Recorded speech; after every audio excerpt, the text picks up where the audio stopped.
welcome to MMMcast, or They did so well with that, considering that I gave them absolutely no warning. We are. It's like we've been doing it for like a year. It's like there's 83 other videos on YouTube. We are doing tonight shameless plug. A zero session for our Rime of the Frostmaiden Icewind Dale campaign that I am very, very excited to be running. We want to go over a couple things with y'all tonight before we actually get into the character creation. This world itself has a lot of ideas of isolation and paranoia and being in an environment that is hostile to your existence.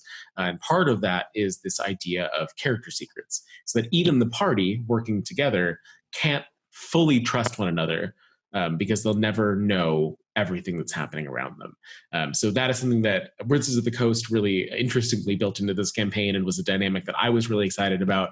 So tonight, as well as doing character creation and putting our group together as a whole, we're going to be going over some of those secrets as people get assigned those based on roles. Before that, we wanted to cover a few like house rules and roles and things that we're handling. There aren't a ton. We're going to normally do vanilla D&D. The only thing that might be a little bit different than normal is I, as a DM, really like skill crits. So if you get a D20, or if you get a 20 or a 1, it'll be better than a normal roll, worse than a normal roll, instead of just being a straight number. And aside from that, everything's pretty normal. We are limiting it to just written materials because of it being a brand new campaign that is a actual official campaign versus our normal homebrew stuff. So that's, I think, the only two things that'll be different than your regular day-to-day games. We are going away from vanilla a bit with the crit system that we're using. If you want to go into that a tad. Oh, did I break up? Because I did say that. Oh, I'm so sorry. The damage. I was like, oh no, I covered that, man. What are you talking about? This. Oh God, improv brain. Damage as well is going to be a little bit away from vanilla. We have multiple DMs that we know in our own home games and whatnot that have different crit systems. The one that I like the most, that I am planning on using for this, for actual damage during battle, is if you crit on it, you automatically get the max damage for the first dice, and then you add to that a rolled damage for the second dice. So versus 2 dice rolled, you always get the max for the first one, just to ensure that crit really hits and really feels like a crit. Yeah. So you don't have your 2d12s for your barbarian and roll once on both of them. Kind of kills that moment. So that's a way to kind of make sure that stays as it feels. Yeah. Moreover, if I crit with my rapier, I take the full 8 damage for the D8, roll a second D8, then add my modifier. That's how much damage I do. There you go. Thank you. And the downside to it is the bad guys also get that. Yes, that is also true. How are we going to do nat ones? In combat, that won't really affect. It'll just be that'll just be situational. Okay. It's the only hard roll is for the crits on that one. But yeah, nat ones will just be situational. If you're standing too close, you might get some damage, but that'll be 100% in the middle of that moment. So, and then if we roll a nat 1, everybody watching can comment and laugh at us. Yeah. And give suggestions for what happens on the next nat 1.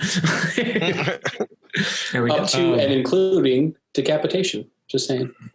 And if you think we haven't rolled a nat 1 at this point, please like and subscribe. But with that in mind, we are going to try something that we really haven't experimented with a ton before. We are going to go into one-on-ones because we want to make sure these character secrets are actually secret until the character is ready to reveal them or until a situation reveals them to the rest of the party. So we're going to test some breakout rooms right now on the unnamed recording software that we're using. Hello, Almighty DM. Hello, nameless character. Would you do me a favor and roll a D20? I will gladly roll you a D20. Orange, blue, or black? Ooh, that's hard. I'll go with black. Black. We're both wearing black. 19. Ooh, okay. Okay, and remember, you can take the secret, or if you feel like it's not the right one, you can swap it out. I'm going to try to make sure that everybody only gets 2 options. So the secret that you roll with that is that you are a spy. You are a spy for the Harpers, a secretive organization that works behind the scenes to thwart tyrants and other evildoers. Your mission in Icewind Dale is to safeguard the settlements of 10 towns while concealing your Harper affiliation. Credible threats to 10 towns include the Arcane Brotherhood, an organization of wizards based in Luskan, and the Zentarum, an expansive shadow network that wants to control trade throughout the north. Both have threatened the 10 towns in the past. Your only Harper contact in the 10 towns is a human named Veldora, who poses as a homeless woman and spends her days gathering information in Bryn Shander. Bryn Shander is the largest of the 10 towns. Okay. So, how do we feel about this? I was debating between 2 classes, and I think it could go either way. So then let me bounce my 2 choices off of you. My first originally was maybe I want to do a rogue, and that is kind of a natural spy. And I thought, okay. But then I thought my other idea was a cleric, because I've never played a cleric. And how cool would it be if the cleric is a spy and is secretly not religious at all? He's just posing as one. I think the fun thing with the Harpers is they are like the good guy spies, basically. I've had a Harper character in the past, and it was a bard. And their affiliation, more than anything, aside from like the secrecy itself, is just to make sure that the realm is safe. Like they want to make sure that it stays in order, right? And make sure that like they are a group that does assassinations and things like that, but it's only in dire circumstances. So yeah, cleric would be totally fine in the Harpers. Let's do that then. That was a lot of text, and I couldn't type that fast. So I'll send it to you as well. I was going to say, sorry for the viewers that this is actual back and forth between Coulter and I. Can you just copy and paste that into however you want to send that to me? I am sending it to you right now. Wonderful. I'm so excited. My character just got so much cooler.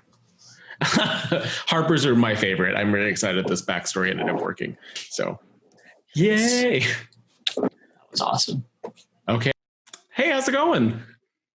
It's going on. It's just me, your blue boy. So I'll tell you the same thing I told Jake. What I want you to do is roll a d20. 14. 14? Mm-hmm. Do I add anything? No. Artifacts, maybe? Yeah. Can you add artifacts for me? Yeah. So that'll be a 72. Okay. Perfect. Your character actually is dead. I apologize. Oh, cool. Send to the next one. My secret is that I'm dead. So my sister is just doing Weekend at Bernie's the entire campaign.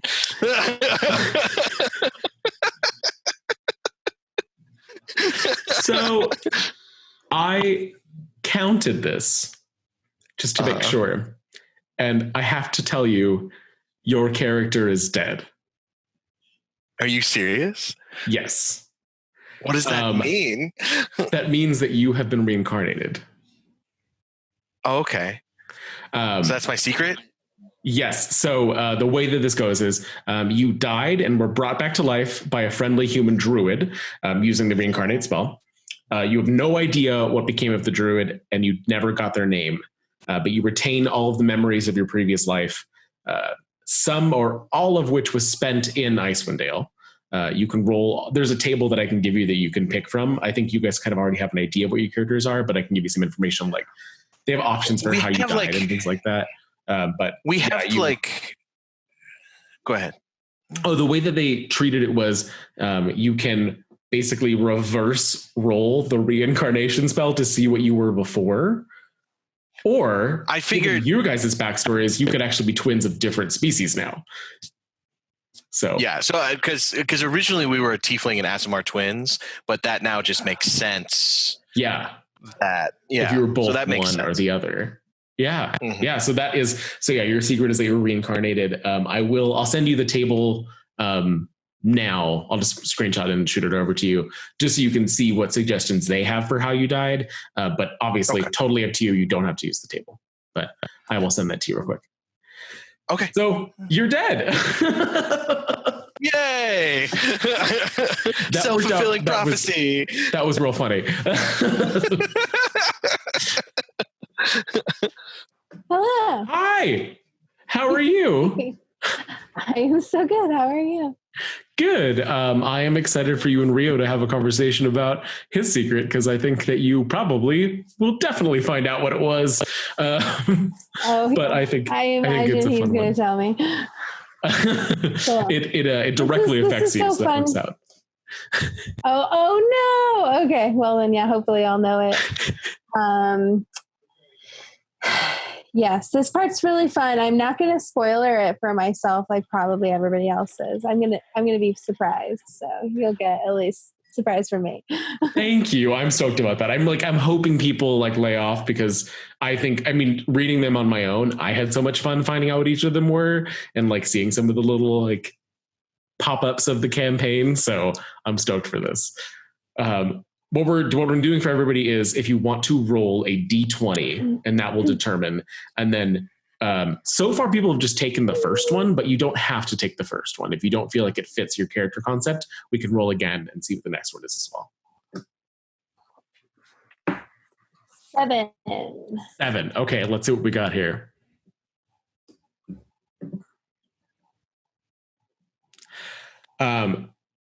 Midwinter child is what 7 is. Oral, the Frostmaiden, has blessed you because you were born on the midwinter holiday. So she has an interest in you as a character, and you have resistance to cold damage. On top of that, while you can still wear your heavy winter garb, you don't require it. So cool. The cold never bothered me.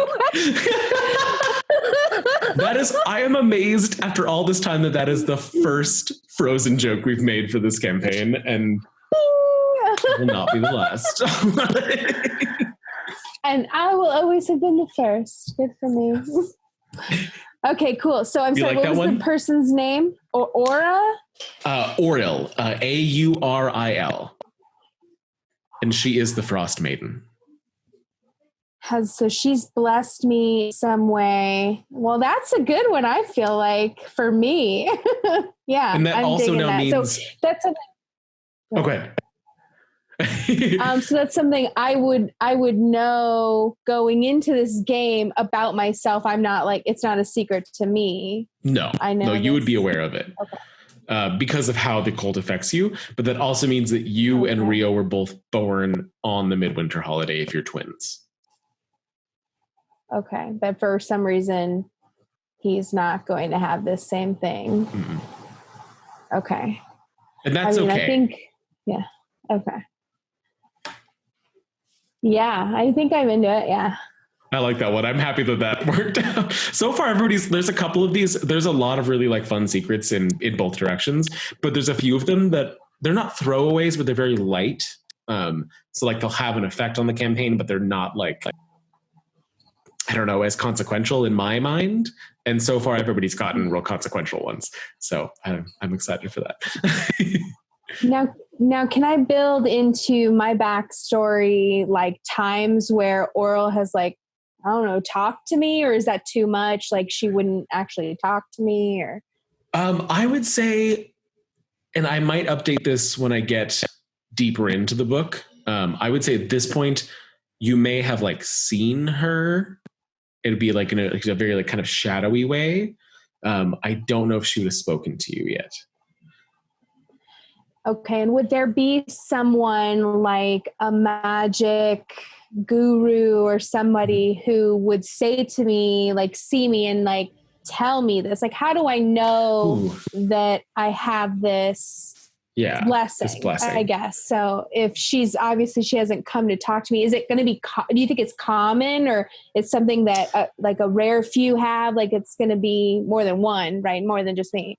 It's going to be very rare. I think in the actual like world of the story, you'll probably be the only person we encounter that has this. It's like something that she can do, but it's not necessarily like, I don't know if you guys will run into anybody else that has it. I think that maybe the experience of it in my mind would be this memory of a woman made of crystalline ice walking up and just like reaching forward and touching you on the forehead. And then from that day forward, you just were never cold. Okay. That would be, we can explore that deeper once I have more information on the book, but that's what I'm like. Okay. I don't think she's a very hands-on patron. Sure. You always wish that their blessing is going to be like but they only tolerate us very little, I think. So so for now, I'll what I'm thinking is like around when I hit puberty, I had this vision or this dream or something. And then so I just have an understanding that she likes me or something. Yes, definitely. I don't get cold. Yeah. And I like kind of actually, now that we're in that world, I like that she only chose one of this set of siblings instead of giving it to both of you. I think that's kind of neat. Yeah. But this may or may not be true, but maybe my character is going to kind of liken it to like a kindred spirit kind of thing, because my character is going to be a lot on the colder side. She has a real chip on her shoulder about a lot of things. So he's the face and I'm more the muscle, really. Okay. I think I remember us talking about these characters in a different reality, and I like these characters. So I'm very curious to see how you guys end up. Cool. Okay, so I'll probably have more questions when I think about this more, and I'll just text them to you or something. And tonight, now that I'm going to get more information on all of your characters, I'll know kind of where to delve in. So I'll see what information I can get to you as well. Okay, cool. Okay, so the way this is working, I'm going to have you roll a d20, and then so far everybody's gone with their first one that they've gotten, but it's not a requirement that you go with the first one if it doesn't feel like it fits. So we roll a d20 over again. How many can I do? Because I want to be as much of a pain in the ass possible. You can roll 20. Got it. Perfect. Sponsored by? No, not really, unfortunately. I got a 13. 13? Okay, so 13 is going to put you... this one I have a little bit of trouble pronouncing. Okay.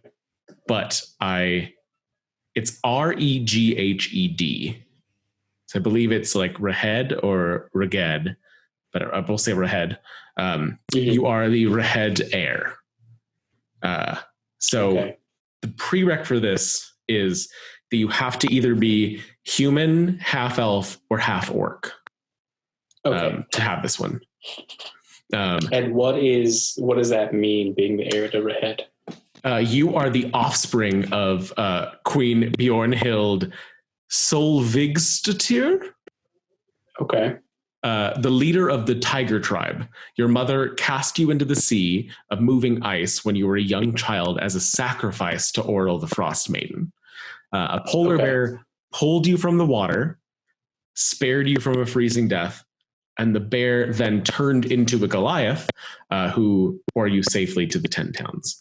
You know the Goliath's name, which is Oyamenartok, but you haven't seen her since. And you owe your life to her just as you owe your mother a merciless death. Okay. I like some of it. Can I re-roll and see which one's better? Yeah, totally. Okay, cool. I'm going to re-roll. I love it. You're the first one, and I love it. Okay, this is going to be...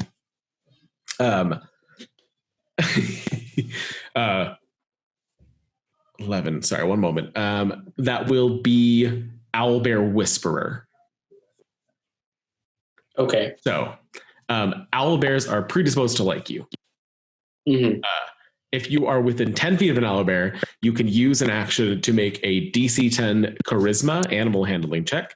And on a success, you change the owlbear's attitude towards you from hostile to indifferent or from indifferent to friendly. So you can get an owlbear companion. That's kind of cool. That's hard, Coulter. I don't know. The first one seems like really cool story points. The second one, I can have a goddamn owlbear companion. To hang out. Right? And does that have any prerequisites to like what class I am? Not on the owlbear. Okay. And I will say it will not be as good as like a ranger companion. Okay. Unless you're a ranger. In which case you get an owlbear. but no, it's not quite that level, but you'd still get, their companionship and help, and they're not going to kill you. I think I'll go with the first one just because it'll be more interesting story-wise. Okay, cool. Awesome. And I will figure out how to pronounce that so that we can actually... And can you send that to me? Yeah, definitely. Okay, cool. So, and I'll make a story around it. And that doesn't have any prerequisites for me having to be any kind of class, right? I don't need to be a druid because I saw... Okay. The only thing with that one is that the only reason why it has that prerequisite is that your mother's a human. Okay. So that's why it has to be one of those. You just have to be half human. That's all. Okay, cool. I'll send that to you real quick. I have something else that's just been Rio as well, but that I did not yet. Okay. Awesome. Any other questions or anything? No, I guess I'll read through the stuff and then figure out. So this person, my mother, who I hate, how influential is she in 10 towns? Not really in 10 towns. Like the Tiger tribe is outside of 10 towns. So like her whole domain is kind of beyond in this. Okay. I think she's in the Southern Mountains, but I'll double check on that for you. Okay, somewhere on like the spine of the world. Yeah. So is she essentially like a barbarian then, like a barbarian tribe? Or is it kind of? Yeah, that's they have they do have like magic and things like that. Like there are definitely druids that work with them. But there definitely is a lot of battle prowess. Okay, so would it make sense for me to be like a wizard? Yeah, or not really? No, because no, I think that you totally could. Okay, I mean, like I think you could spin it any way. Where like if like you really were never raised by them, so like your upbringing is still your own. So either you know a little bit about what they were like, and you shun that natural magic to go with the arcane instead. And that would be like a way to justify it, or it just whatever happened to you in 10 towns, Okay, cool. So yeah, totally still open. All right, perfect. Cool. I will go back. It's a pleasure doing business with you, sir. You as well? Okay, so the way that we've been doing this is I'm going to have you roll a d20, and that will denote which of the secrets you get. From there, you can either choose to keep the secret that you get, or if you feel like you're not a huge fan of it, or it doesn't fit the character, we can roll a d20 again and pick another one. Okay. And then you'll have the choice between those. Cool. 16. 16. Oh, okay. Cool. Okay. Okay, so 16 right now is Pirate Cannibal. I'm sorry, what? Pirate Cannibal. You served aboard a ship called the Dark Duchess. It was a pirate ship that set sail from the city of Luskin. After the vessel got stuck in the ice, in the sea-moving ice, everyone but the captain abandoned the vessel and fled to try to get back to the 10 towns. You got lost in the blizzard along the way, and you were the only one that made it back to 10 towns. But the only way that you survived was by eating your companions. The ship and the treasure are still out there, and you know their location.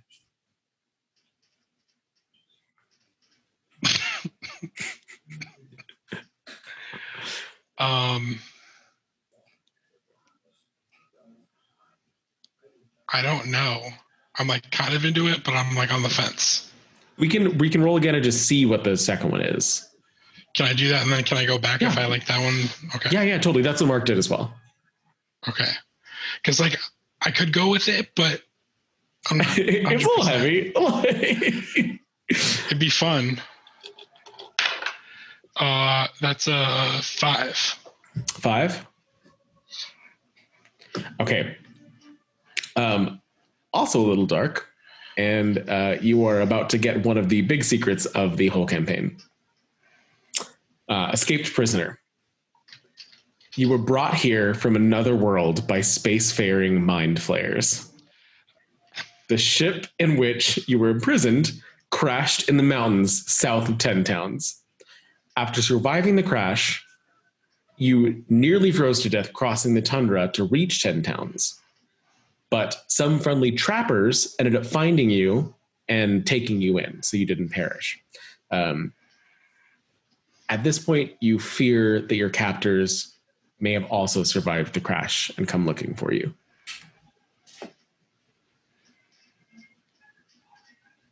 You also know the location of the Nautiloid vessel.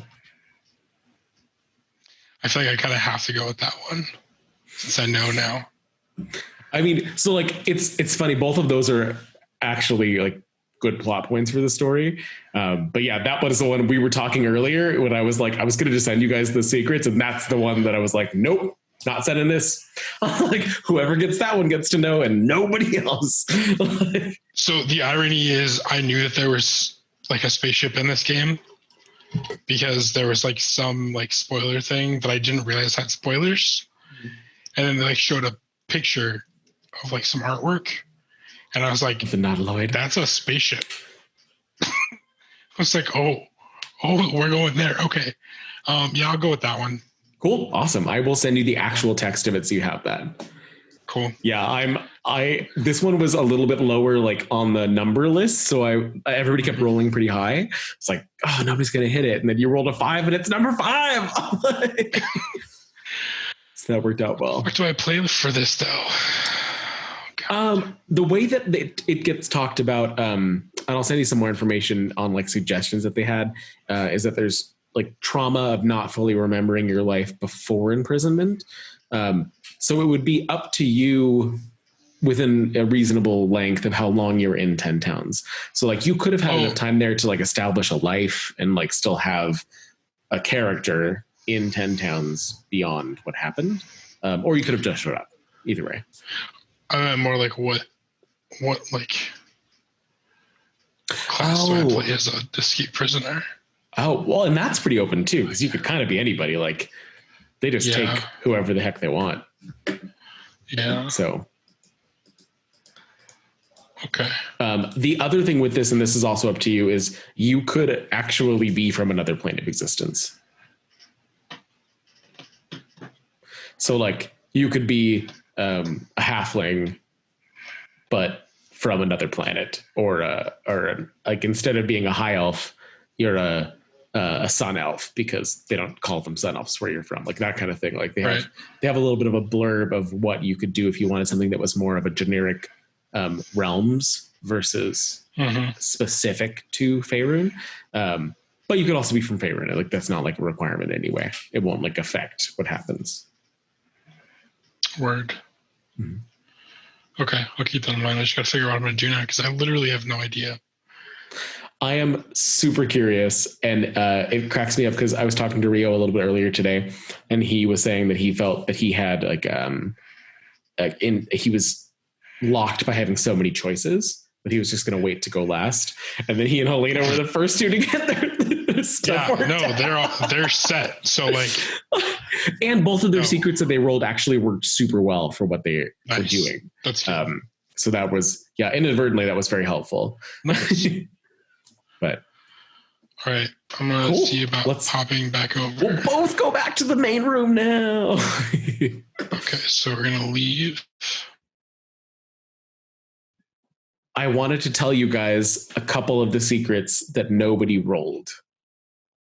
Oh no! Just because I thought it was funny. One of Were my there ones you- favorites. Spoilers for anyone not wanting to know. Yes. Sorry. Watching I this. feel like Spoilers. this entire video, we should just have a giant spoilers banner across the top of the like, video. There's secrets. Turn back now. We will have timestamps in the description for where you can skip to if you don't want to hear the secrets.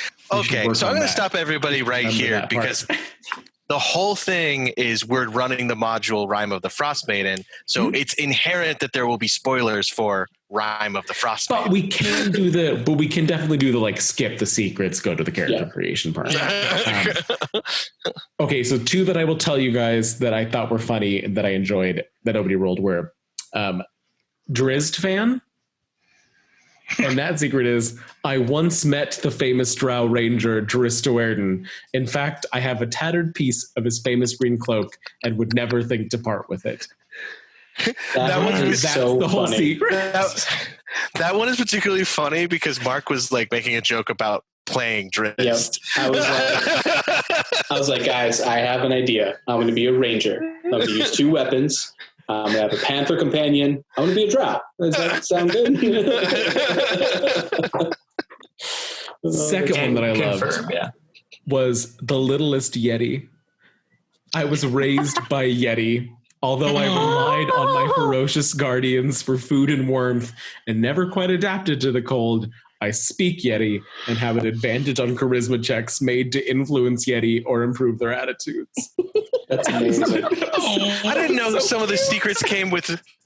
So some of the secrets came with bonuses. I didn't get any bonuses from mine. Several of the secrets came with different bonuses, but they were all very situational. So if you never run into a Yeti, that one never comes up. Yeah, that's true. So, there is. I don't think any of the other ones I can share without throwing anything off, but those two were a couple of ones that were kind of inconsequential that I just enjoyed. So I like the Drizzt fan one. That's really kind of hilarious. That would have been so cool if I got that one because I would have played Drizzt. I would have mirrored after him and be like, "Oh man, I met the guy." But like, out he's that my just hero. Well, like being in 10 Towns, that was probably the only drow you ever met. So like, if you're a drow, of course, like that totally makes sense. So you're just like that guy. But it would be hilarious if instead of like a ranger, you played like something that got a familiar and you just had like a black cat. You know what I mean? You called it Guinevere.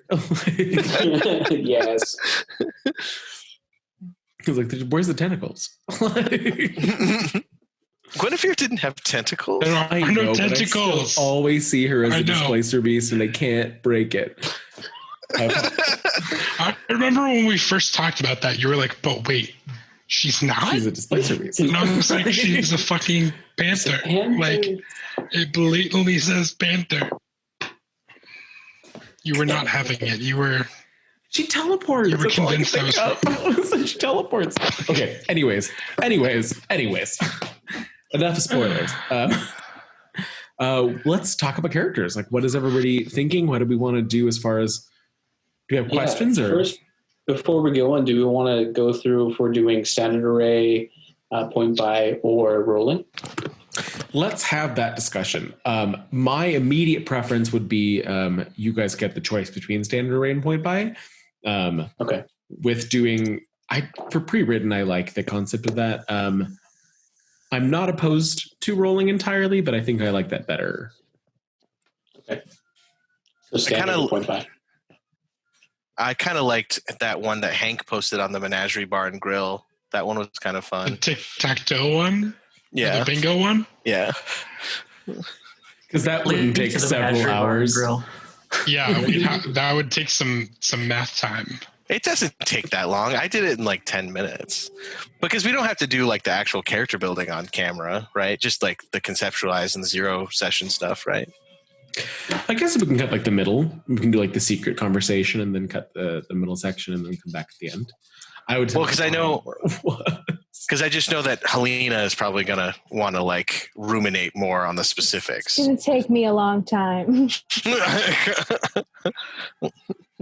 I mean, like, I'm down to talk about like Well, so we've talked about like what so Can we get some more info on the actual setting and like what we're doing in it, or do we not know yet? So what you're doing is kind of going to be based on your characters. Okay. You're not like in a starting mission or something right now. Okay. Yeah. So, and that is going to be some information we'll have to build based on the actual starting adventure, because there's a few options for that, like we went over when they dropped the information for that. But as far as right now, it would just be a matter of how you all know each other, you know, or don't know each other. All right, well, let's jump in. Do we want to do full like Misfit Menagerie classic and like all be pretty well acquainted before we start? Because that's always worked out for us well before. I like that, so we don't have those awkward sessions of like, I don't trust you, and then like, now I trust you. And I know like the theme is supposed to be isolation, but it could be like us against the world, like the good enoughs, you know? Well, and I think that even with the idea of you guys all knowing each other, you still do all have these secrets that keep you semi-isolated. Yeah. Everybody's holding on to something. The goal of the general idea, or the general idea of this whole like beginning, is that nobody fully trusts anybody. Well, and how familiar are you guys with 10 Towns? Not super. Decently. Okay. Decently. So we are up beyond the spine of the world. We're still around the Sword Coast, just far north of everything that we have to deal with normally. Most of these places are based on water, just to make transit and trade easier. A few are a little bit departed from the water if they're more focused on logging, things along those lines. I won't list off all the names of the 10 towns because we can post that in another video. But it's a very isolated and small area. So even though there are enough people to sustain infrastructure, there's not a lot of people total. So Bryn Shander is going to be the largest, and that is where there's a meeting place where all of the other towns can come together to have kind of an overall council between all of them. And beyond that, everybody's more isolated. So Bryn Shander is kind of the one like central hub. So like that would not be like, it's not like a water deep, but it's the closest we're going to get. Yeah. It's dramatically smaller than Luskin. I mean, it's a town still. It's like Marana versus Tucson is Waterdeep. Marana is Bryn Shander. Phoenix is Waterdeep. Marana is Bryn Shander. Yeah. We're from Arizona. If you hadn't most guessed. of 10 towns is like Salarita. Or like Wilcox or like Benson. Yeah. Like they're super like small. Very, very small. St. David. And like we're going real small.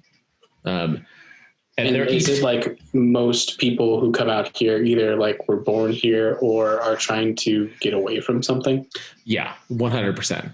Those are really the only two people you're going to run into. And the feel of the whole thing, especially when we're starting, it is in winter. You really don't see people outside. Like you can see people in the taverns and in, like the shops and things like that. But when you're walking through the streets and the wind's blowing and you just have most of your vision obscured by snow, you are kind of tunnel visioned into your destination. So people aren't interacting with each other a lot. You're passing each other wearing, big, heavy, thick coats to be able to survive the heat or the cold of what's happening around you. You can't really have a conversation outside. The closest you're going to get is inside. And then when you are inside, it's almost a feeling of being trapped because you know that to leave again, you have to go through a whole process to even get out the door. So there's that split of nothing really can happen outside. Inside is stagnant and stuck. And that's the world that we're inhabiting. Okay. There was a certain level of rivalry and distrust between the towns themselves because they're all still vying for resources, even though they're working in this place together. But that's kind of the primary political thing. There's not a ton of outside forces working here. Okay. At least not on the surface.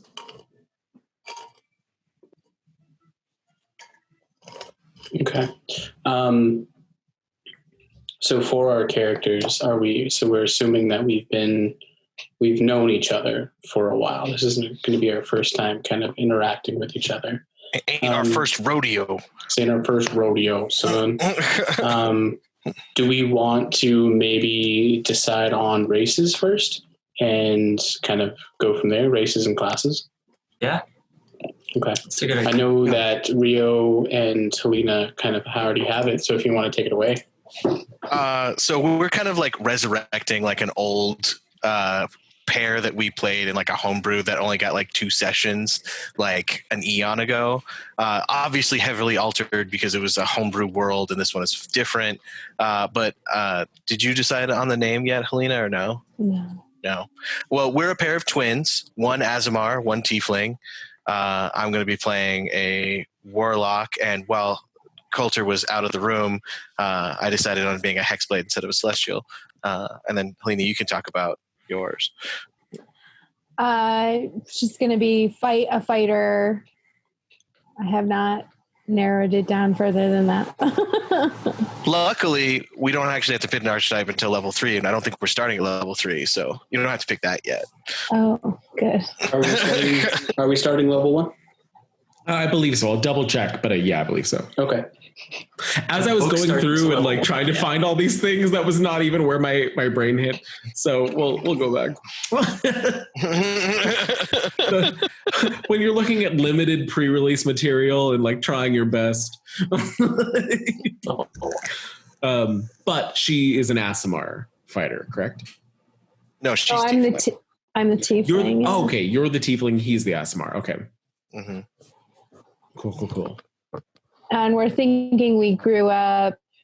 Should we grow up in Bryn Shandy? It has. I mean, I was going to probably go with the urchin background. So the larger the city, the better.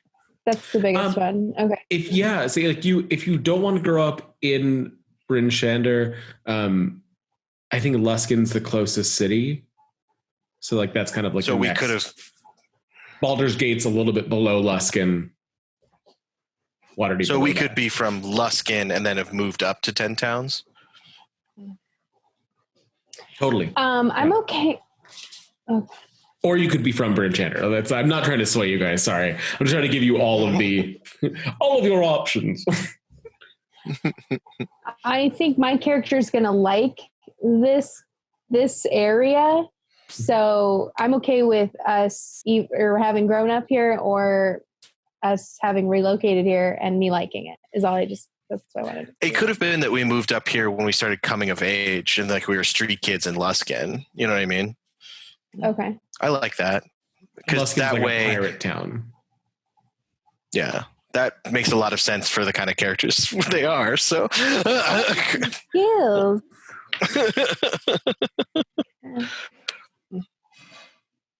That's us. Okay. Everyone else has to go now. I love it. Let's talk about Jake. Cool. I'm going to be playing. I just finalized his name and then put the note away. I'm going to be playing Altus Mendax. Altus Mendax is a half-elf cleric. Do you know what kind of cleric he is yet, or are you kind of waiting still? Well, that's a level 1 choice. So level 1 choice. I mean, he's some time if he needs. Oh, yeah. No, I mean, I kind of have the whole character in mind. He's going to be a war cleric. Ooh. Yeah. Interesting. Okay. I like. Yeah, he's going to be a war cleric. Haven't worked out where he's necessarily from. I think he's going to reside near Bryn Shander, but not be from any of the 10 towns or not even from Bryn Shander. Mm. But we'll see how that plays out into when the book comes out, I guess. Or if we can all figure that out right now, that'd be great. But I don't know how detailed I can get with the backstory. Yeah. Do you know who your god is? I don't. Oh, okay. I was just curious because you're like war cleric, and I'm like, oh, so maybe it's like a war deity. I mean, if it would make any sense, I'd like to do like a knowledge deity, but play war cleric, if that makes any sense at all. Like a battle scholar kind of thing. Yeah, you could That's totally a like way a of putting it. strategist. Battle historian. That'd be cool. That's it. I like that. That's it. And so when you're talking about being from, and again, we can take time to make decisions, but when you're talking about like being outside of Bryn Shander, are you like known to the locals then still? Not widely. I wouldn't say that I'm on first name basis with many people. I mean, obviously I'm a cleric, so I'd be, like Father Mendax or something, but. So Tyr is a god of war and a god of knowledge. Perfect. That's There you go. exactly what we're looking for. What was that for my notes? DYR. That's easy enough. And we'll confirm these things when we actually start. Well, we'll probably still do character interactions. This is just us showing the process that we go through. Yes. Yeah. And if anybody like has any ideas, obviously, as we're going through, just pipe up. Mr. Romero? Oh, that's me. I'm going to be a human. I'm going to be a wizard of some sort. Now, I know Bryn Shander does not have any way of teaching me. I know Lingdon probably doesn't have any way of teaching me. So where would I have gone for my studies to become a wizard? Luskin, host tower of the mages. Luskin. Can I be Arcane host tower. from 10 towns, travel to Luskin and come back up? Yeah, 100%. I also think, I mean, like Lustin, the Sword Coasts are not hard to travel between. Like it'd be a pain to get to the water, but once you got to the water, it's not hard to go anywhere up and down the coast. Okay. So you could do Luskin, Baldur's Gate, Candlekeep, Waterdeep. Okay. I love that Hank actually has a location in Luskin that we can pull from. But Well, hold on though. The only thing is, does this give you a time period of when this happens? Drist has to have still been alive during this. He's not a character, but for that secret of having met him, that tells Drist you a is little still bit alive of time. technically in 5e, right? That I'm not sure of. I think so. Yeah, he is because they're in the third cycle. Yeah, he is. But the host of the the arcane should still be in existence. There are also if Neverwinter still exists. The Arcane Brotherhood. Neverwinter still exists. There's a I mean, you wouldn't have necessarily been trained by them, but there is a colony of like elite wizards that have a space above Luskin. If the Arcane Brotherhood's still around, then yeah, the host tower's around. Alternatively, if you were looking for something like non-traditional, you could also just have like maybe like some other wizards like near incomprehensible book that you've been slowly but surely teaching yourself magic through. Yeah, true. It is the 1450s DR. Hank's the one that knows a lot of the years, so I will say that into the void for Hank. What is it? 14 what? 50s. Or the Dale Reckoning. Oh, this is Dale Reckoning? Yeah. And I am considering, I don't have to choose yet until level 2, but I'm considering either necromancy or transmutation. Both of those. Throwing that out there. And what was his name? He's a human? Human, don't know his name yet. Okay. Oh, host tower is broken. His name is Mark. Mark. Nice to meet you. Yes. And he made his Host mark tower. on the host tower as it's broken. Host tower was destroyed in 1376. Damn. You can still, the influence is still there. You can still use it. But also, it's, again, not that far to go to, the rest of the Sword Coast. Even the Silvery Moon's not that far. Yeah. Ooh, I like Silvery Moon. I like that idea. I mean, like you could. Silvery Moon, It's viable. Like not to go back and forth, but like you could still get there. Yeah, you could, And have but you trained could there have and then gone to moved. Silvery Moon, spent some years there, and then come back afterwards. Okay, Totally. cool. So like Kalimshan or something. Poor Helena's like, they're saying all of these words. I just wrote down the note, trained at Silvery Moon. This is I it's like we're all D&D nerds, but there's like a few of us that are like, we just had to watch every YouTube video ever. And then there's Hank that like read, I think Hank and Mark both read all of the R.A. Salvatore stuff at different times. Most of it. I've read like 12 of his 187 books. And then there's like Helena, who's only ever really played in my and Mark's home games, so she's never even like touched Faerun at all. Sir Hanks-a-Lot, what are you playing, buddy? Yeah, let's see. You guys tell me because I have no clue. Hold on. Sir Hanks-a-Lot? Yeah.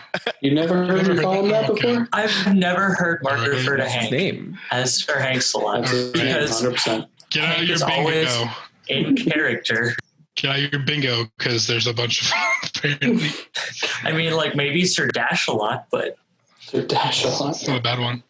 So okay, sorry. So what we have in the party is we have frontline war clerics. That's going to be utility magic, melee weapons. We have Mark, who's playing a wizard of some kind, so that's just going to be our magic quotient. Background, DPS, yeah. And then I'm kind of like a bursty utility thing. And then Helena's going straight fighter, so she's going to also be.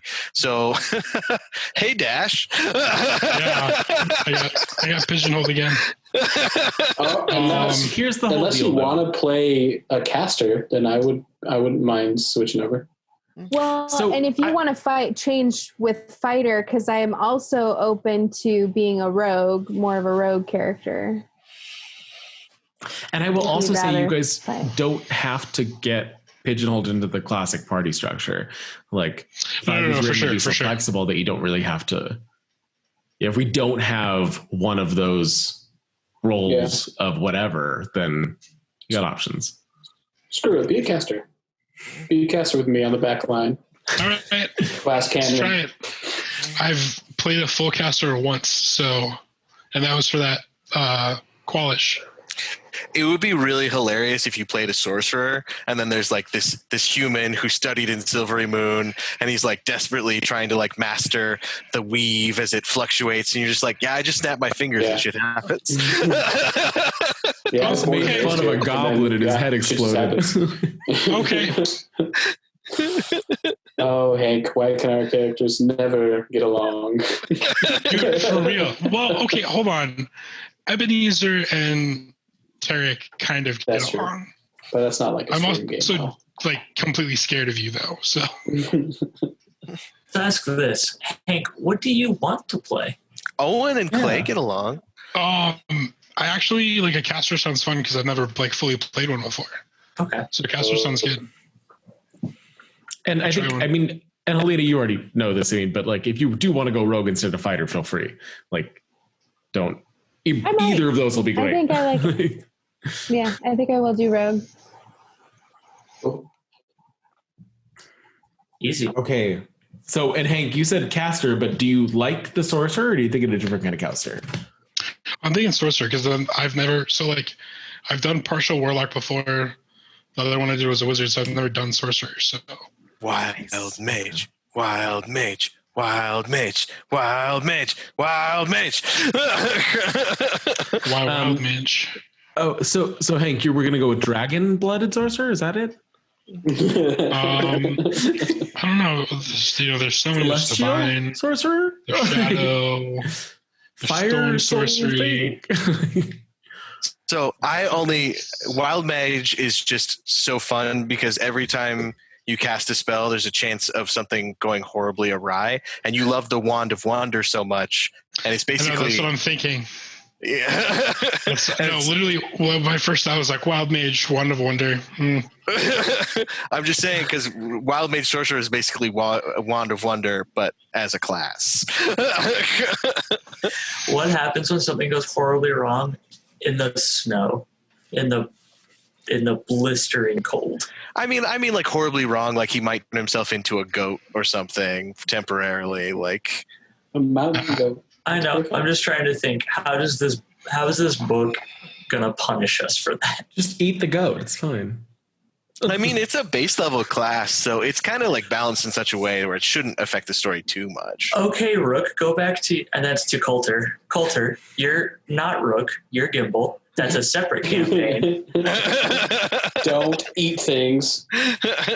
We don't eat party members here. I would never dream of that. Yeah. Okay, Wild Magic. Yep, 100%.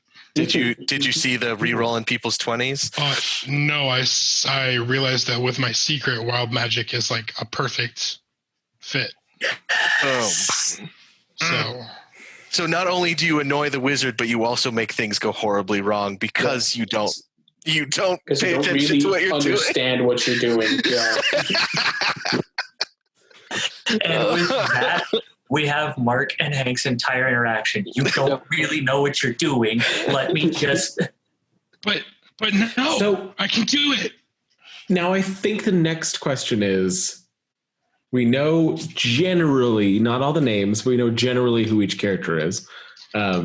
How did you all end up together? Well, so me and my sister obviously grew up together. We'd hope.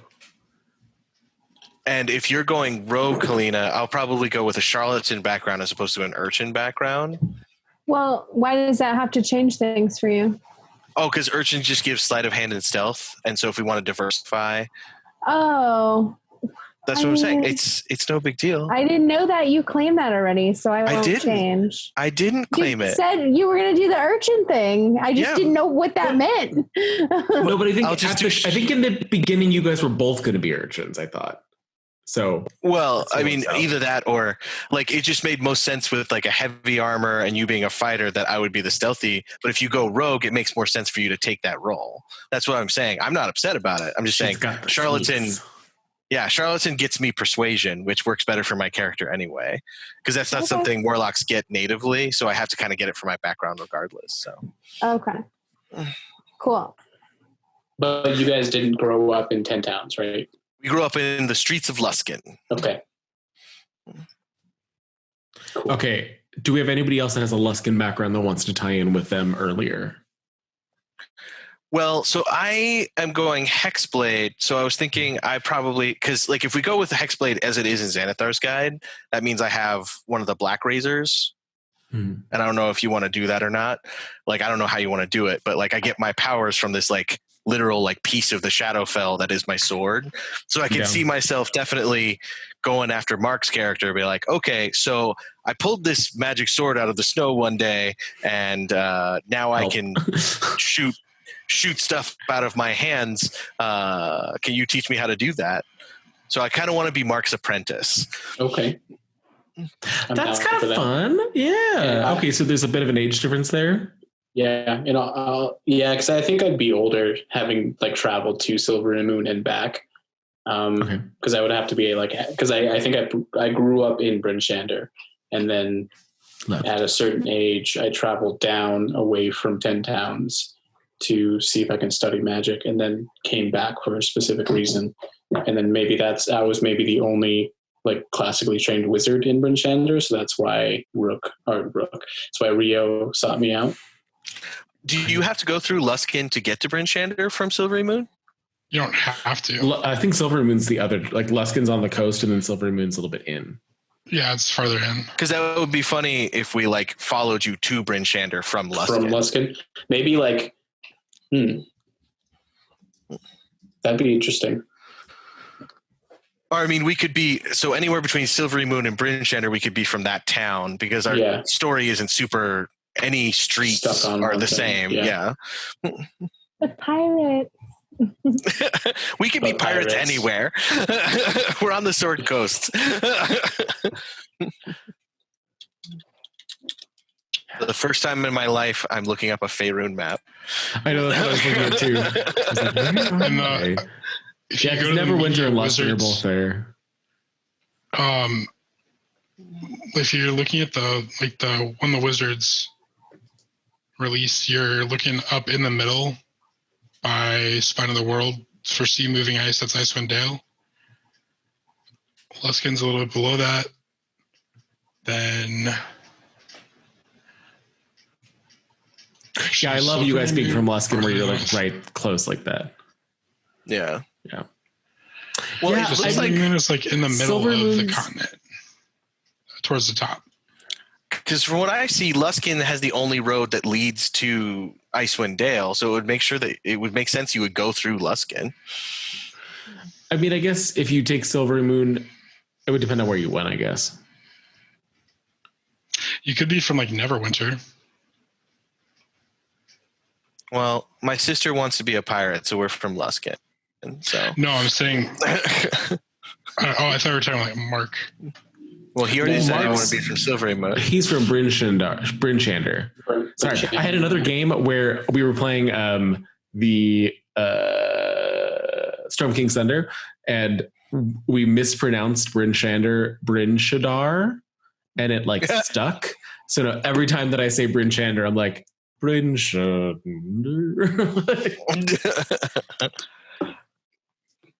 All right. So I don't know enough about you, Jake. How are we best friends? See, I don't know enough about the map. I am kind of, you guys described the two classes that we're working with of us as players, where I'm kind of in the middle, where I just about a year ago dove down and watched every single YouTube video I could. I haven't read a single R.A. Salvatore. Salvatore book. So Or Ed I'm Greenwood. So or Ed Greenwood. I need you to read all 365 of them, and then we can start playing. Yes, No. but we're going to start next week, so you got to do this before next week. Now, with you And being I a own most of cleric, them. So. What were we saying, Cleve? with you being a cleric, are there any concerns with our race and clerics? Because I look like a demon. Is that a problem? Maybe traditionally, but for me personally, and like the backstory that I'm conjuring up, no. So sorry, go ahead. Is there a general dislike of tieflings and Azamars? So if I remember correctly, in this world now, tieflings and Asmar are kind of commonplace. Like they're not super like There's like not a lot of them, but elves people are. know what they are. But yeah, it's not a hugely weird thing. Okay. Especially if you're going to Luskin, which is like a den of thieves, like it's a pirate city. It's run by the pirate high captains. So like any like unwanted races and like unwanted people go there because they can get away with whatever they want. And then I mean, it's kind of the same with in 10 towns, where like you're it's going to like, deal yeah. with people are like people that don't want to be pirates but are running from something. So I think that it makes sense that you would deal with more of the like rare species where a tiefling's not going to get looked down on or something. I think most of the places around the coast are like, I think metropolitan's not the right word, but they're like worldly enough and like educated enough to not be I feel like it's weird saying racist because it feels like these are all different like creatures, so they'd be like speciest. But I feel like people like I don't think they would be that's- speciest. A word. With the exception of Tiefling and Azamar, who are basically humans with a different race. Yeah. So with us specifically, you could be racist. But yeah, so I think nobody. I don't think anybody would be racist or speciest against tieflings or Aasimar. I mean, Yeah, it's really also Coulter's decision as the DM. So I mean, like, because the book I don't think is going to be like, if there's a tiefling in the party, like throw a rock at them and call them a nasty word. I just want to wrap my head around what she's going to have a chip on her shoulder about. So just wanted to know. I think it's one of those things where like you might get teased as a kid, but like not like a major thing as like an adult. Okay. And Jake, to kind of answer your question, so you chose Tyr as your god, right? Yes, Tyr, that's the staying Tyr. decision. So so that god is mostly worshipped in Tether, which is way down near the bottom of the Sword Coast. Okay. I'm looking at the map and I'm thinking, honestly, Neverwinter would make sense. Maybe Waterdeep, because I know Waterdeep is a huge city, right? Am I It's wrong? the like New York of the Sword Coast, basically. New York or Los Angeles at the Sword Coast. Yeah, I think Neverwinter or Waterdeep, and then just needed to leave the hustle and bustle of the city to be able to practice in peace and gain my knowledge in peace and have that relationship with Tyr. I'm trying to bring the gospel. Bringing it back to 10 Towns being a place where people go to not be discovered. Did you do anything in your past you're trying to get away from, maybe? I definitely wouldn't have come from a holy home. Like, I'm not the son of a priest who's destined just to be a priest. I think it was probably like I had bad circumstances as a kid. Someone someday just like took me into church or something. I mean, there's the acolyte background where you were raised by the church. So, if I may interject here, in Neverwinter, please. Neverwinter has a very large temple of Tyr that's called the Hall of Justice. There it is. Done. It's a major, like, half the Neverwinter games based around it. So, and to be honest, it would make perfect sense for somebody who's seeking a close relationship with their god to move somewhere that's completely removed from the trappings of big cities and the Sword Coast, like somewhere you can really living find out yourself and exactly. And not only that, but I think like to test, because it's hard to survive there. Like, not much survives. So that's also like to prove himself to Tyr. Metal. Exactly. Nice. And I also really love the concept of Mark's character being like, you're going to love Bryn Shander, to the two Luskin kids. They're like, yeah, it's great up there. Okay, cool. Let's go. Yeah. Hank, what was that church called? It's the Temple of Tyr, but it's called the Hall of Justice. If you look up Neverwinter and Temple of Tyr. I apologize to anyone watching. My notepad is very white. It's destroying this. Sorry. Don't listen to him, folks. That's the color he always is. All right. So you're from Neverwinter. And so, Mark, how long do you think we've been in Bryn Shander since you picked us up in Luskin? Well, what is the age difference too? That I'm curious about that. I'm fine with being any age because, like, I'm a level 1 character and I was a street kid, so we started early. You know what I mean? So I guess it's more of a question like, Mark, how old do you think you are from having?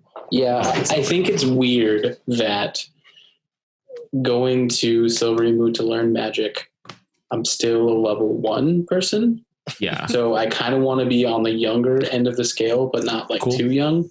So maybe I left as soon as I could. Maybe at 16, I left Bryn Shander, traveled my way to Silvery Moon, learned what I could for maybe a few years. So maybe I'm like 20, 27, 28, something like that. Cool. Coming back to Bryn Shander. Okay. And It's like a good window for the... Good. I was going to say, like, we could be like 19. Well, Okay. So when you guys ran into each other, though, how old were you?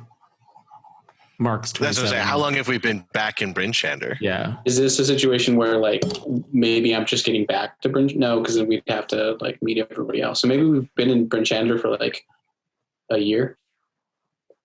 It would make sense if like we left Luskin even at like 20. 16, 17, and it's been like 3 years maybe. I don't know. Yeah. So if you've been together for, I mean, even between a year and 3 years, either way, you have a very strong working relationship as wizard and apprentice. Yeah. This is ringing bells as Gimbal tries to train Bishop. And they're not the same kind of caster. Well, but the difference being that, like, you know, Bennu actually wants to learn, you know what I mean, as opposed to just getting forced to learn. Yeah. Okay. So then all of you the three of you live in Bryn-Shander. We have our cleric who lives outside Bryn-Shander, that we have to kind of figure out how you all are one group. I mean, you're now in the same area at least. I mean, we could say that I live in Bryn-Shander, just like on the outskirts of it. Mm-hmm. I don't know really how big it is, if there is an outskirts or... I'll send you a map later, but Bryn-Shander is surrounded by a wall, like a big fortified wall. Gotcha. That's like it's that's good one that of the we're doing this on video then. Here. Yeah. Okay. Anybody who doesn't know this info, like I don't, it's educated for everybody. That's only info I got from playing Storm King's Thunder, which is another wonderful Wizards of the Coast campaign. I think this one's going to be better. Storm King's Thunder and I didn't get along super well, but the story was fun. So, well, if I might make another suggestion as far as like, you know, character connections go, Helene, I know originally with the twins, you worked in like a tavern/inn. So maybe there's like a boarding house that your character stays at, Jake, and like you and Helena's character have become close from like you guys like seeing each other every day. Yeah, absolutely. I feel like I'm kind of hard to like. So is it like a just wants to be friends really bad and he just keeps bothering me and I'm just like, okay, I guess we're friends. Well, I mean, if he's a war cleric, maybe he's also hard to like, and you guys just kind of like have this like stern... Jake's description made him sound a little hermity. I'm not sure if I understood that totally or not. Is he kind of hermity or is he hermity? Yeah. And if you're not that's totally, a good point. If you're not like totally ready to decide that, we don't have to do that now. I'm just like spitballing from what was said. That's all. No, I think the idea of moving all the way up north was just to get away from city life that was so metaphorically cold to me, and then moving to the actual cold so that way I don't have to deal with that. And maybe I'm just more at peace in the turbid north. So maybe I am naturally easier to like up there. I just have this like amazing thought of like these two super stoic, non-verbal, like, you know, like people and like in this bar, and she just every day she brings him food, and they're the only two people who never try and talk to each other, so they become like amazing friends. And see, in my mind, I saw the real friendly priest who like left the town, like left the big city, and now he's in the small town, and he just like says hello to absolutely everybody he passes every morning. Like, it's like the opposite sides of the scale. Elena, what do you think? So if you want to be chattier, I like the idea of like you just come in and like keep trying to chat with me because I don't know, you just want to, but I also like the idea of us both being real stoic. So it just kind of depends on what you want temperament wise, because I'm kind of inevitably a little more stoic, a little more standoffish. Okay. Maybe because you're so stoic, you're the only one that I get to talk to because I have to listen to everybody else. And so then I'm like, you know what I went through today? And I just like, not like in super long detail, but just like this happened and this happened. I need a drink. And then you just, I like that. you know what I I mean? like that. He's Like, good not with these confessions oversharing. and things. Exactly. Not like being annoyingly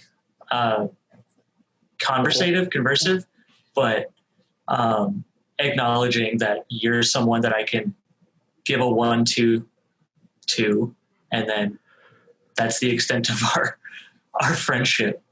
Are we? Did you say I'm working at the bar? You think, or do I just go there? I mean, either way, I'm okay with that. Can we say I work there? Sure. Yeah, either or. Okay. I mean, technically, Up to you. like you could like own it because we're gonna leave immediately. Yeah, you no, can't we own can it, say unfortunately. But we can just say I work there, and I'm going to say that maybe one night when Jake's character moved there, some people were like harassing me, and like he kind of backed me up in not a male savior kind of way, but in some sort of way I haven't totally figured out that makes me like you. So that's also, we'll add that in there. I can totally see it where like you're getting harassed, and then like instead of like stepping in front of you or something, he like leans in and is like, if you want to throw a punch, I got your back. Yeah. You know what would be hilarious is if you just tripped one of them and like she like elbowed him as he tripped, and like she just knows that you were involved, but you didn't take away her agency at all. I would say with what Rio said about like we're leaving immediately, you're not leaving immediately. So the things you do in the town have consequences. Yeah, there's going to be some time spent in the towns. So that was why I was like, modules. You can work at the bar, you could be a regular at the bar, but owning the bar might be a little bit tougher. I just want to work there, I think. Cool. Yeah. And then how is Hank's character roping into this? Senor Magic of Wildness. Right. Our stallion. He spent his entire days searching for the Yeti. Walter, I'm going to text you something real quick because I got a question before I throw this out there. Cool. Why? I already sent you one question. Secrets. I already sent you one question. Oh, sorry. Let me check it. Secrets. I have something that would piss off my magic daddy, but Magic Daddy. So I'm going to answer this here. But to your first question, it's going to be similar to everything else that like what we've gone through for 3 other people of the duration is kind of flexible. Okay. I would say 3 years max. Okay. In my mind, I'm more seeing like a year or less, but like 3 years would be the max. Any of this, it's pretty flexible though. I'm sorry. I got super distracted. My cat is literally chewing on a metal candle holder. Good. What is wrong with you? That answer probably meant nothing to anyone else. So Doing my catly duty. I'm still trying to figure out a race. Hank, I also sent you a message in the chat. I don't know if you saw it. I'm down. Well, it would piss off Magic Daddy so bad. Piss off Magic Daddy. Why? Well, my master, who's the wizard, who like is real anal retention. How he casts magic. So wait. How old are you and Helena in this? 19. insufferable. Oh, no. We are not insufferable. Are we working on a romance right now? Is this? No. I mean, that could be how we know each other. Having having 3 gays in one campaign or one group, we always have one gay relationship floating around. if that wasn't the question, don't do it. If that was the question, do your characters. But I'm just saying, don't take it from that. But that's what when you were asking that, I was like, motherfucker. Can we get like we have 3 straight people in the group. Can just one of you tell me you want an NPC and I'll give you another NPC to be in love with? I feel bad that we're only giving people gay relationships. No offense. I'm happy that we're creating content. I am a gay male. I am married to a man. I'm sorry. But every other podcast that has all straight people, they always have all the only groups. Right. I want to have an ex-boyfriend, and we had a very passionate, very strong sexual relationship, but we hated each other. So anyway, if he ever comes back, there's going to be like some weird simmering tension. I don't like that guy. Alina, we're going to talk after this because I have an option to give people multiple secrets, and you might get a second secret. Okay. So thank you to everybody else, because I hope Coulter didn't just get the idea to then throw Mark and I into a relationship. How old are you?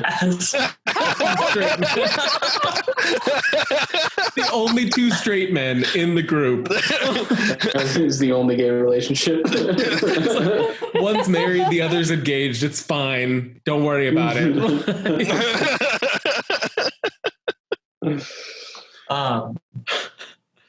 How old am I? We didn't get to that. What's the average lifespan of a half elf? So you age normally, and then you kind of like slow down. And then slow down? Yeah. It's like you're like human plus. Okay. Late 30s? 150? What? I think they usually go to like 150 if I'm not wrong. Okay.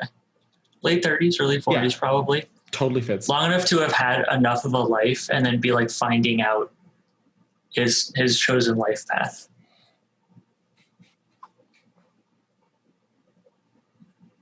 Hank, did you get everything? Hank asked me a question. I apologize. Jake, that totally fits. I'm super down with that. Cool.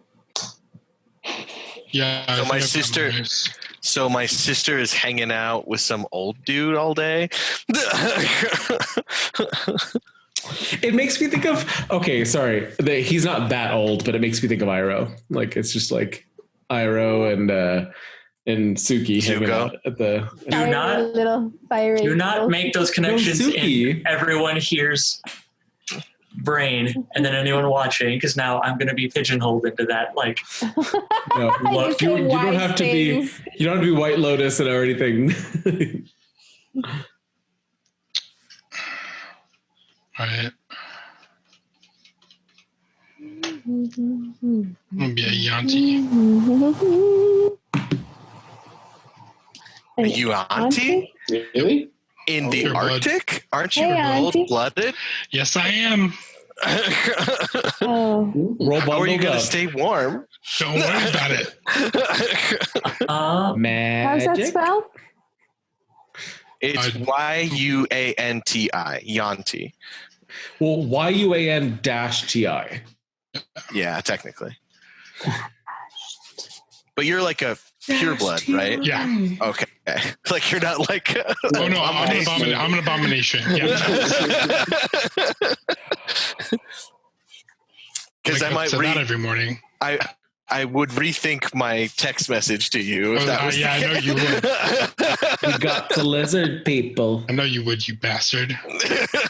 We got. I'm so pretty, bro. We're sticky for you. Oh God, no! Please. Oh, it never goes away. You chose another scale person. But that was a dragon. Anyway, inside jokes aside, and I would like to clarify for the party members and people watching, like while I am an Azamar, I've always preferred the Devas from 4th edition. So like I'm like blue. Okay. Can I be deep purple? Yeah, sure. You be what you want to be. Rio, it's like my a choice. She's my sister. She could be purple if she wants to. I'm down with purple tieflings though. I have I'm running a Zeitgeist campaign right now for anybody that's seen that. It's a really neat little setting. But the devas that they have in that as their ASMRs are like the one that they see is gray with lots of blue lines. So they have that I love that more of like a split from the ASMR being nonchalant human until a wing pops out. Like, no. They look like ASMR. No, I've always liked the Deva because like if you're gonna have tieflings be all red with horns and stuff, like I want to be like obviously not human as well. Yeah. So I think we've got everybody in a relationship now. Like everybody knows each other. There's a reason for you all to like. Yeah, I missed how Hank knows everybody. Nope. Yeah. Sorry. Go ahead. Yeah, lizard boy. How do you know people? you tell them because Coulter won't believe me. Wait, what race is Hank? Coulter, you in the restroom and listen intently to this. Leo and I were dating in the game. Yeah, and that's why this is off. You're Magic already dating? Yes. I had to run back through this. Okay. How did you meet? Well, I mean, it's Brinshander. There's not that many people. Well, I don't think I'm from Brinshander, though. Well, neither am I. How old are you, Hank? Or how old does Yuan-Ti live? Like, what's their lifespan? They're human. Okay. I still don't know what Yanti is. They're like weird reptile snake people. So they're originally were humans that they tried to ascend to godhood by becoming snakes. Oh, okay. But they failed. And so like my race is like the lowest one where like I basically be human, but like I might have snake eyes or like I might have some scaly patches or like a forked tongue or something like that. Definitely so forked tongue. Totally. So like from afar, I look like a human, but like once you get up close, you can tell that there's something not right. Okay. Cool. Oh, you mean it's not this snake man with the? So that's what the that's the abomination. An abomination. That's what they're striving to become at the end. But like I was like basically like I was a mishap kind of thing. Well, and if you're not part of the faith, then like you never really progress. So. Right. But my magic teacher is like, really, of all the people in the village. He's teaching so many bad things, and I'm trying to like reteach it. Not only the snake man, but the sorcerer snake man. Mm-hmm. Practice doesn't make perfect. Practice makes permanent. So I need Hank to figure out. I need you to tell me what your snake things are. For sure. We're gonna go with the forked tongue because that's easy. There we go with the bedroom again. Okay. Even before that, I was gonna go with that one. So shut up. Wait. Okay. A moment ago, I do remember Jake saying something on Facebook about you came real close to getting one. What? Oh, splitting my tongue? Yeah, I had the appointment and everything. Oh, I'm so scared. I wanted to get my tongue split. I thought about it for a while too, but you guys would have been Yanti. I just would have required whoever got their tongue split to play Yuan-Ti in the next game. Yeah, so that you have that moment. And so everybody knows I was denied because the webbing on my tongue goes too far forward. And if they had to cut the webbing back beforehand, that would have been more stitches and it would have given me a lisp. So. Oh shit. Good to know. That was not something I was familiar with. How old are you? Probably Please don't be weird. Please don't be weird. Please don't be weird. 20, 21. Okay. Yeah, that fits. So like 19 in their 20. Okay, that's fine. Yeah. Young love. So tongue, and then also let's say eyes look kind of reptilian too. I feel like you should have. I feel like instead of a hairy chest, you should have a scaly chest as well. But that's just personal.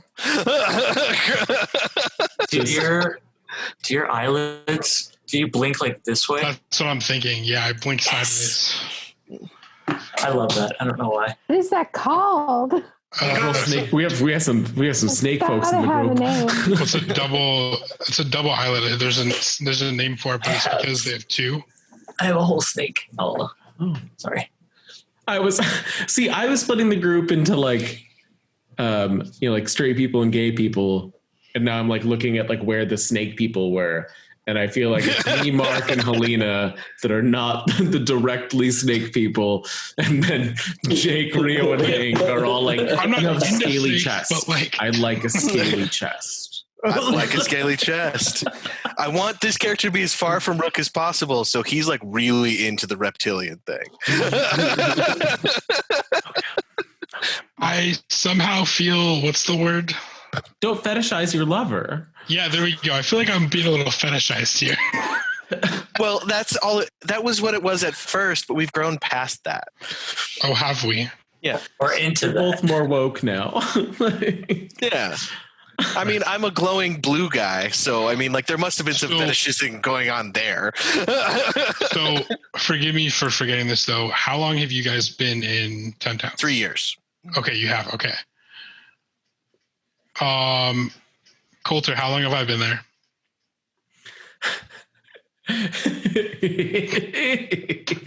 1 year. Right. One very, very stressful year. Yeah. No shit. And I latched onto that as soon as that horse was tied to a post. And you were doing so well with your studies. You almost got the hand 2 signals down. years down the drain. My boyfriend says all I need is Eldritch Blast. So. He says the magic just comes to him. Why doesn't it come to you? This brings like a whole new meaning to Magic Daddy of just like, Oh my God. instead of it being like, hey, yeah, we trust Magic Daddy, it's like, ugh, Dad. Magic Dad. How funny. Dad. How funny would it be if your Magic Daddy was Dendar? Who's the Night Serpent? He's like the main Yuan-Ti snake god. Well, but I'm a Hexblade, though. Yeah, but what if he like What has a is- piece of the Black Razor? Is Black Razor related to Dendar? No, but I mean the Black Razor and like Hexblades don't have to be related to just the Black Razor. It's any like weapon of like import with like Yeah, but- Eldritch energies. But I just thought it'd be funny. well, like my whole concept for Bennu is that he really doesn't like religion, though. So, like, Cool, because I don't follow one, so that's great. Ooh, Yeah, 'cause he some grew up on attention to this- the cleric. yeah, because like he grew up on the streets, so he was like, well, if God's cared about people, why do people starve? You know what I mean? Like that's his kind of whole like anti-religion shit. So, And now you get to deal with a demigod. So who's friends with my freaking sister? friends. Oh, I was talking Friends about is the maybe a cleric. strong way to put it. Oh, he's not a demigod. So, like, I have Mark, who's like my surrogate father, even though he's not that much older than me, and like has taught me magic. And then I've been, you know, running about town with this lizard person, snake person, who you don't have a name yet either, Hank. No, but give me a couple minutes. I'll come up with one. And then my sister associates with some stupid religious guy down at the tavern, and I don't approve. I don't approve. You were just a ball of daddy issues. I just, well, because just like back when we played Azure, like he doesn't really like religion. Oh, okay. Maybe that's why I was thinking that the cleric wouldn't like us. Definitely doesn't like me, but you guys could be cool. We don't know that yet. You know what I mean? Maybe the Well, we're Well, establishing that children. now. I thought the cleric is the type of a holy man that's like, we will talk religion at church. And outside, we'll talk about whatever else is going on. Makes me think of very much like was it Friar Tuck that's Robin Hood's? Like I think so. he is a holy man, but you know, He's living by the code that he knows is right. This is going to be weird having to play a holy man. I just realized that. I mean, clerics don't have to be holy men, really. You just have to follow the tenets of whatever church you follow. So, Valid. Because like the churches in Faerun are real different. Like Ilmater is super different from Tyr, super different from Helm. So you should probably just research Tyr. Yeah, I get to go down a fun YouTube hole tonight after we finish up. Well, and like double check that Tyr is the one you want, because like if you get down that path and you're like, no, this doesn't fit, you can still change. It doesn't matter. And see, I said this, and like when you guys see this on YouTube, in every single one of the groups when we were like split off, I said, you don't have to go with the first one. I'm never discouraging it. I'm just saying don't feel tied down. That's all. I didn't get a second option. Well, because you liked your But yeah, I liked your first one, picked it. But I think every single person that I worked with actually picked their first option, except for one. But I always say that just so I just don't want you. I don't want anybody to feel locked into anything. Like when we start play, we're locked. Until then, be wishy-washy and swishy and like the wind and whatnot. I love it. It further propelled me into the ideas that I had, and I was like, this is perfect. There it is. Now we'll leave you all to think about who picked their second option. Well, I mean, somebody came back from the group, the private chat, and told us, but. Well, I still chose my first option though. So. Oh, okay. Yeah. Well, thanks. Now as we all know now, it wasn't Mark. As he says now, could have been Mark, but you don't know. In the spine of the world, who can you really trust? Ooh. My snake boyfriend would never lie to me because we have true love. So. Oh please, he's a snake. Do you know how Yonti work? We've been dating for 6 months. We know everything about each other, and we are the only people who know true love. Married. Am I wrong, or are Yuanti the hyper pragmatic ones? No, that's lizard folk. Oh, thank you. Okay. I was lizard folk don't understand like idiom or anything like that. It's like he only likes you till he could eat you. That's lizard folk. That was my ex. Never go full scale. Never go full scale. And then there was that dragonborn back in Luskin, you know, or as I like to call it, Lustin. But I was waiting for that. Lustin. Yes. That's their like dating app. Lustin and Luskin. Lustin for lust skin and Luskin. All right. Well, I feel like it's gotten too late. I do feel like we've all like reached our choices now. Yeah. So I'm really excited about this. I'm very curious to see this group interact together next week. Or I guess in a few days, either way. So stoked. I will get you guys more information as we all get it. And there should be some more explainer videos coming out because I'm planning on doing one that just kind of goes through each of the secrets just because I thought that was really fun. And if there are other explainers that you want to see about Icewind Dale, let us know. If there are explainers about other stuff you want to see, let us know. We're still working through our World of Darkness series because as much as there is about D&D out there, there's not enough about World of Darkness, and it's a really cool series. So come play 5e with us. Check out World of Darkness. All of it's going to be awesome. And until you see all of that, like, subscribe, and while you're doing that, we will try to come up with a tagline. Eventually. Eventually. Good night, everybody.